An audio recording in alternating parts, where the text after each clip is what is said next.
दोस्तों, समंदर की सतह आज शांत जरूर दिख रही है, लेकिन उसके नीचे भूचाल उठ चुका है। एक ऐसा भूचाल जिसने सिर्फ लहरों को नहीं बल्कि दुनिया की ताकतों के संतुलन को भी हिला दिया है। जब भारत के जहाजों पर निशाना साधने की कोशिश हुई, तब यह सिर्फ एक हमला नहीं था।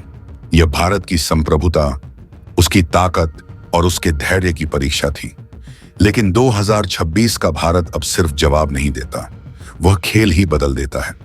दोस्तों, हॉर्मुज में 2 भारतीय जहाजों को निशाना बनाए जाने के बाद अब वहां सब कुछ बदल चुका है। हॉर्मुज की उन लहरों पर आज भारत ने कुछ ऐसा किया है जिसने पूरी दुनिया की धड़कनें रोक दी हैं। यह शब्द केवल एक कप्तान के नहीं थे, बल्कि उन 2,500 भारतीयों की पुकार थी जो आज समंदर के बीचों बीच अनिश्चितता के साए में खड़े हैं। क्या आपको लगता है कि भारत के बढ़ते कदमों को कोई इस तरह रोक लेगा? क्या आपको लगता है कि 2026 का यह नया भारत अपनी संपत्ति और अपने लोगों को इस तरह संकट में छोड़ देगा? बिल्कुल नहीं। जैसे ही हॉर्मुज के द्वार पर हमारे जहाजों को निशाना बनाने की कोशिश हुई, दिल्ली के गलियारों से एक ही संदेश निकला, अच्छा नहीं किया। और इसी एक संदेश के साथ समंदर के सीने पर भारत की शक्ति का सबसे बड़ा प्रतीक, विमानवाहक पोत IAS विक्रांत अपनी पूरी ताकत के साथ निकल पड़ा। आज सवाल केवल व्यापार का नहीं है, आज सवाल आत्मसम्मान का है। कल की घटना के बाद पूरी दुनिया में भारत के सम्मान को जो ठेस पहुंची है, उसे भुलाया नहीं जा सकता। आज समंदर के उस रणनीतिक रास्ते पर भारतीय नौसेना ने जो चक्रव्यूह रचा है, उसने विरोधी खेमे में हलचल मचा दी है। आखिर क्या हुआ था उस रात? क्यों हमारे जहाजों को वापस मुड़ने का आदेश देना पड़ा? और सबसे बड़ी बात, जब IAS विक्रांत और इसके विमानों की गर्जना हॉर्मुज के आसमान में गूंजी, तो वहां के समीकरण कैसे बदल गए? तैयार हो जाइए, क्योंकि आज हम आपको उस सच्चाई से रूबरू कराएंगे जो दुनिया के बड़े न्यूज पोर्टल आपसे छिपा रहे हैं। आज हम बात करेंगे उस साहस की, उस कूटनीति शमई की, उस कूटनीति की और उस अटूट संकल्प की जो केवल एक ही बात कहता है, अब होगा असली हिसाब। जब हॉर्मुज की लहरों से वह व्यथित कर देने वाला संदेश दिल्ली पहुंचा, तो देश के नेतृत्व के सामने केवल 2 रास्ते थे। या तो कूटनीति की मेज पर बैठकर लंबी चर्चा की जाए, या फिर अपनी रक्षात्मक शक्ति का ऐसा प्रदर्शन किया जाए जिसे दुनिया युगों तक याद रखे। भारत ने वह रास्ता चुना जो एक उभरती हुई महाशक्ति के लिए अनिवार्य था। जैसे ही आदेश जारी हुआ, अरब सागर के बीचों बीच तैनात भारत का गौरव IAS विक्रांत एक नई दिशा की ओर मुड़ गया। इसे नाम दिया गया ऑपरेशन समुद्र रक्षक। यह केवल एक मिशन नहीं था, बल्कि उन हजारों भारतीयों को दिया गया वचन था कि उनकी सुरक्षा के लिए भारत का यह तैरता हुआ किला अब ढाल बनकर खड़ा है। सोचिए उस दृश्य को जब रडार की स्क्रीन पर एक विशालकाय आकृति उभरी और हॉर्मुज की निगरानी करने वाले तंत्र में खलबली मच गई। विक्रांत अकेला नहीं था, इसके साथ चल रहे अत्याधुनिक विध्वंसक जहाजों ने अपनी रडार प्रणालियों को पूरी तरह सक्रिय कर दिया था, जिससे उस पूरे क्षेत्र की हर छोटी से छोटी हलचल अब दिल्ली में लाइव देखी जा रही थी। यह पहली बार था जब भारतीय नौसेना ने इतनी सघनता के साथ अपनी उपस्थिति दर्ज कराई। विक्रांत के डेक पर खड़े MiG-29 के विमानों के पायलटों की आंखों में चमक थी, जो केवल अपने देश की सेवा के संकल्प से आती है। वे केवल उड़ान भरने के लिए तैयार नहीं थे, बल्कि वे उस अदृश्य दीवार को ढाने के लिए तैयार थे जो हमारे व्यापारिक जहाजों के सामने खड़ी कर दी गई थी। लेकिन विक्रांत की यह मौजूदगी केवल शक्ति प्रदर्शन नहीं थी, यह कूटनीतिक शतरंज की बिसात थी। विक्रांत ने अपनी पोजीशन ऐसी जगह चुनी जहां से वह हॉर्मुज के संकरे गले पर पूरी नजर रख सके। वहां मौजूद अन्य विदेशी नौसेनाओं के लिए यह स्पष्ट संदेश था, भारत के हितों को छूना अब नामुमकिन है। समुद्र की उन खारी लहरों पर आज एक नई इबारत लिखी जा रही थी। जहां एक तरफ भारतीय मालवाहक जहाजों के नाविक उम्मीद से विक्रांत की ओर देख रहे थे, वहीं दूसरी तरफ वह ताकतें जो भारत की प्रगति को थामना चाहती थीं, अब अपनी अगली चाल चलने से पहले 10 बार सोचने पर मजबूर थीं। आखिर क्या था विक्रांत का वह गुप्त सुरक्षा घेरा, और कैसे बिना एक भी शब्द कहे भारतीय नौसेना ने उस पूरे क्षेत्र के दबाव को अपने पक्ष में कर लिया? दोस्तों, आगे जो सच मैं आपको बताने वाला हूं, उसे सुनकर शायद आपकी रूह कांप जाए। लेकिन उससे पहले मेरा आपसे एक सीधा सवाल है। क्या आपको नहीं लगता कि जब हमारे देश के वीर जवान समंदर की उन खौफनाक लहरों के बीच हमारे नागरिकों के लिए दीवार बनकर खड़े हैं, तो उनके सम्मान में इस वीडियो पर एक लाइक तो बनता है। आपका एक लाइक उन बहादुरों के लिए हमारी एकजुटता का प्रमाण है। और हाँ, अगर आप भी उन स्वाभिमानी भारतीयों में से हैं जो मानते हैं कि भारत की तरक्की को रोकने वाली हर साजिश का जवाब अब ईंट से नहीं बल्कि पत्थर से दिया जाना चाहिए, तो अभी कमेंट बॉक्स में जय हिंद लिखिए। आपकी यह गूंज आज उन लोगों तक पहुंचनी चाहिए जो समझते हैं कि भारत को दबाया जा सकता है। अगर आप हमारे चैनल पर नए हैं और ऐसी ही अनसुनी और सच्ची खबरें देखना चाहते हैं जो मुख्यधारा की मीडिया से छिपाई जा रही हैं, तो अभी सब्सक्राइब बटन दबाकर बेल आइकॉन ऑन कर लीजिए, क्योंकि यहाँ हम खबर नहीं हकीकत दिखाते हैं। चलिए अब बढ़ते हैं उस डरावने खुलासे की ओर। आखिर उन जहाजों के साथ समुद्र के बीच में क्या खेल खेला गया? तारीख 18 अप्रैल, समय दोपहर के करीब, जब दुनिया की नजरें व्यापारिक आंकड़ों पर थीं, तब हॉर्मोज के संकरे जलमार्ग में भारत के गौरव पर एक ऐसी चोट की गई जिसकी कल्पना किसी ने नहीं की थी।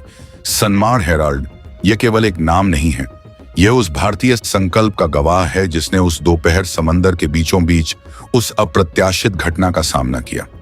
सोचिए उस कप्तान की मानसिक स्थिति जिसने कुछ ही मिनट पहले आधिकारिक अनुमति ली थी, लेकिन अचानक उसे अपनी दिशा बदलने पर मजबूर किया गया। वह केवल एक जहाज नहीं था, उसके साथ 24 अन्य भारतीय मालवाहक जहाजों का एक पूरा बेड़ा था। करोड़ों डॉलर का ईंधन, देश की ऊर्जा, शिया, सुरक्षा और सबसे बढ़कर 2300 भारतीयों का जीवन, सब कुछ एक पल में दांव पर लग गया। लेकिन जो हुआ वह केवल भौतिक प्रहार नहीं था, वह एक अत्याधुनिक तकनीकी घेराबंदी थी। हमारे नाविकों ने रिपोर्ट किया कि अचानक उनके नेविगेशन सिस्टम ने काम करना बंद कर दिया। जीपीएस की स्क्रीन पर जहाजों की स्थिति गायब होने लगी। इसे तकनीकी भाषा में इलेक्ट्रॉनिक ब्लैकआउट कहा जाता है, यानी बिना किसी को बताए हमारे जहाजों को समुद्र के बीच में अंधा करने की कोशिश की गई। यह कोई साधारण चूक नहीं थी, यह एक सुनियोजित रणनीति थी ताकि भारतीय जहाजों में भ्रम पैदा हो और वे किसी बड़ी दुर्घटना का शिकार हो जाएं। लेकिन वहां मौजूद भारतीय अधिकारियों के धैर्य और कौशल ने स्थिति को संभाल लिया। जब संचार के सारे आधुनिक रास्ते बंद कर दिए गए, तब हमारे नाविकों ने पारंपरिक तरीकों का इस्तेमाल कर एक दूसरे से संपर्क बनाए रखा।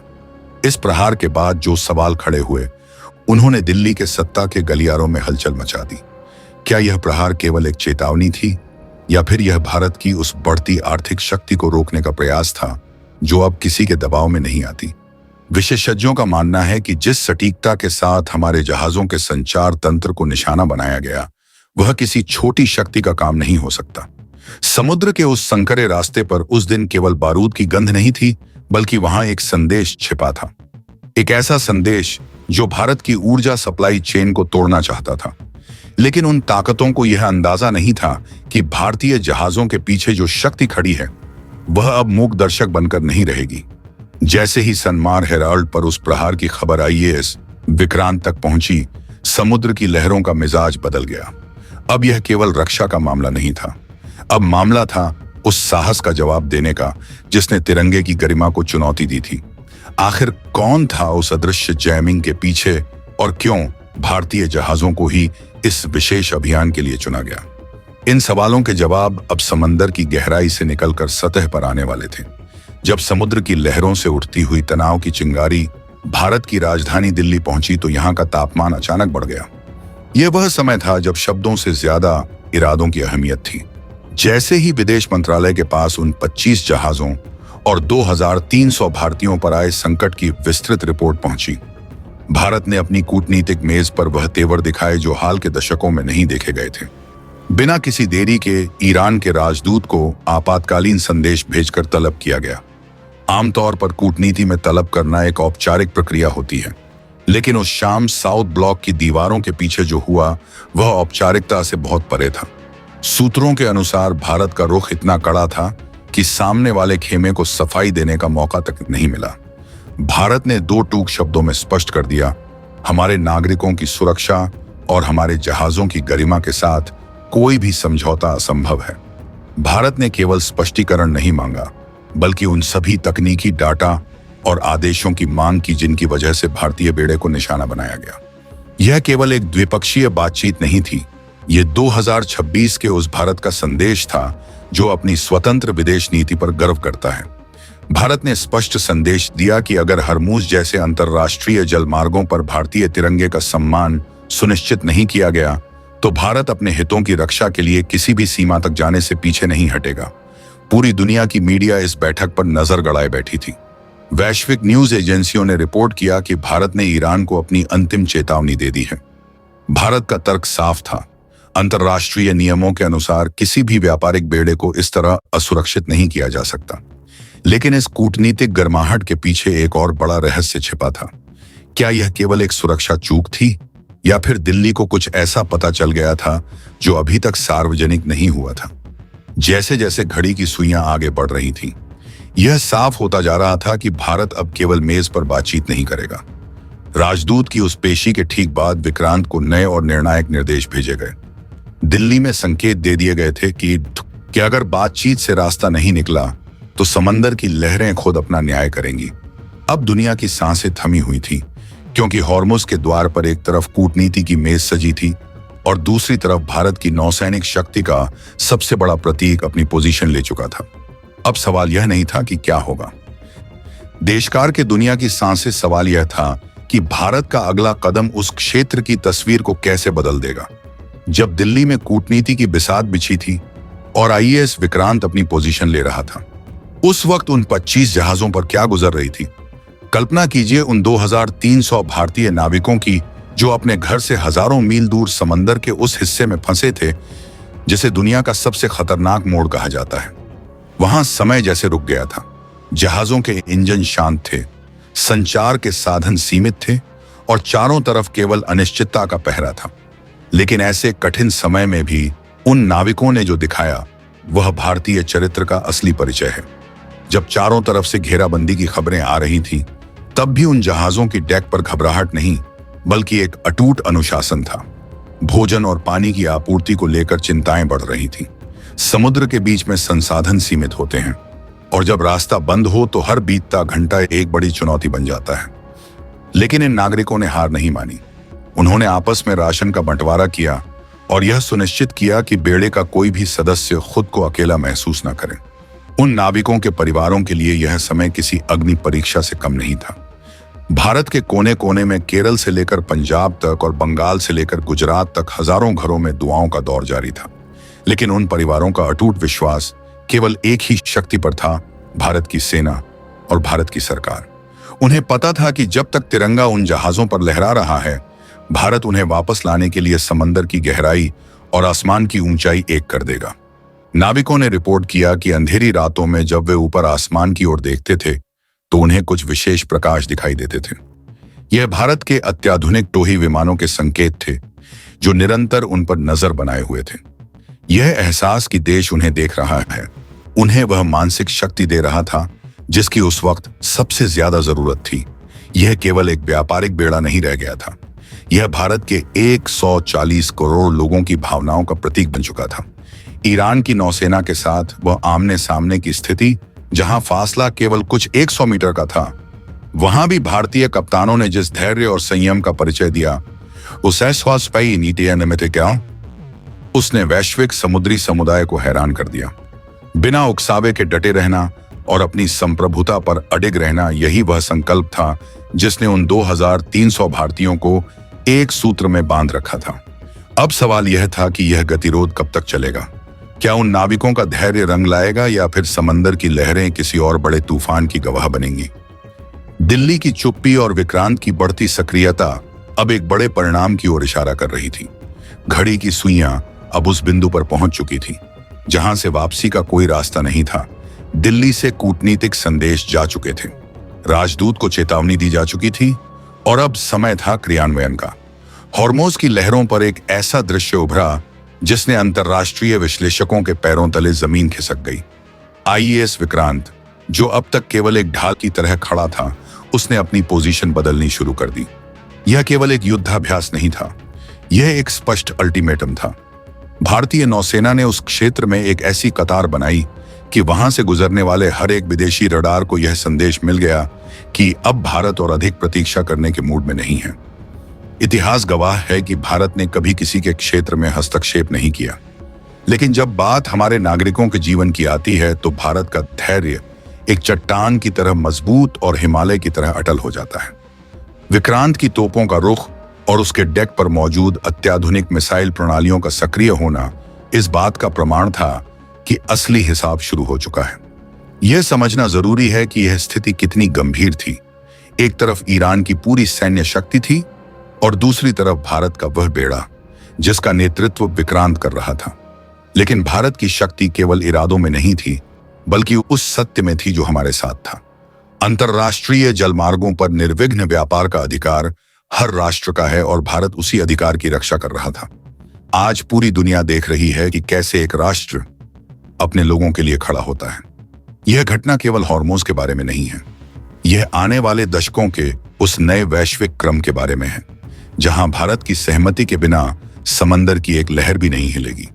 उन 2300 नाविकों की आंखों में जो उम्मीद की किरण थी वह अब एक विश्वास में बदल चुकी थी, क्योंकि उनके सामने तिरंगे की वह विशाल छाया खड़ी थी जो कभी पीछे नहीं हटती। दोस्तों, आज हम जिस मोड़ पर खड़े हैं वहां से एक बात साफ है। अच्छा नहीं किया ईरान, भारत ने अपनी दोस्ती निभाई है, लेकिन उस दोस्ती को कमजोरी समझने की भूल अब किसी को महंगी पड़ सकती है। होर्मुज का यह महासंकट हमें एक बहुत बड़ा सबक दे रहा है। क्या हमें अपनी ऊर्जा सुरक्षा के लिए अब भी इन पुराने रास्तों पर निर्भर रहना चाहिए, या फिर समय आ गया है कि हम अपनी पूरी ताकत अपने स्वदेशी संसाधनों और परमाणु ऊर्जा मिशन की ओर मोड़ दें? उसे खाड़ी के तेल, अमेरिकी गैस या किसी भी विदेशी आयात की जरूरत नहीं रहेगी।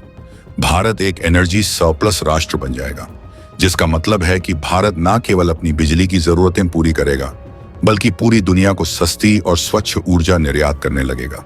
यह वह भविष्य है जिससे पश्चिमी देश और पाक बुरी तरह डरे हुए हैं। होर्मुज का यह संकट दरअसल उस भारतीय ऊर्जा क्रांति को दबाने की एक कोशिश है जो भारत को अगले 10 सालों में दुनिया की तीसरी सबसे बड़ी आर्थिक शक्ति बना देगी। भारत की जवाबी रणनीति अब केवल समुद्र तक सीमित नहीं है। दिल्ली ने संकेत दे दिए हैं कि यदि पारंपरिक ऊर्जा रास्तों को रोका गया तो भारत अपने परमाणु ऊर्जा मिशन की रफ्तार को 10 गुना बढ़ा देगा। यह भारत का वह ब्रह्मास्त्र है जिसका तोड़ फिलहाल किसी भी महाशक्ति के पास नहीं है। अमेरिका को अब यह समझ में आ रहा है कि पाक के उकसावे में आकर उसने भारत जैसे मजबूत साथी के साथ जो व्यवहार किया है, उसका खामियाजा उसे भविष्य के बड़े रक्षा सौदों में भुगतना पड़ सकता है। जब हॉर्मुज में भारत और अमेरिका के बीच तनाव चरम पर था, तभी क्रेमलिन से आए एक संदेश ने वॉशिंगटन की नींद उड़ा दी।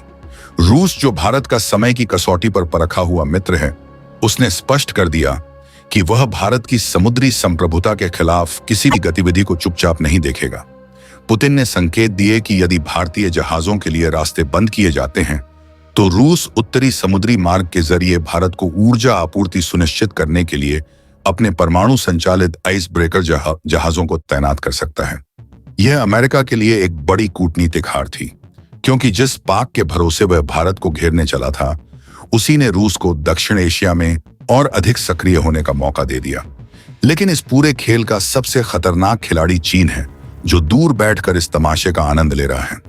चीन ने संकट का फायदा उठाते हुए पाक के जरिए अपनी बिसात बिछाई है।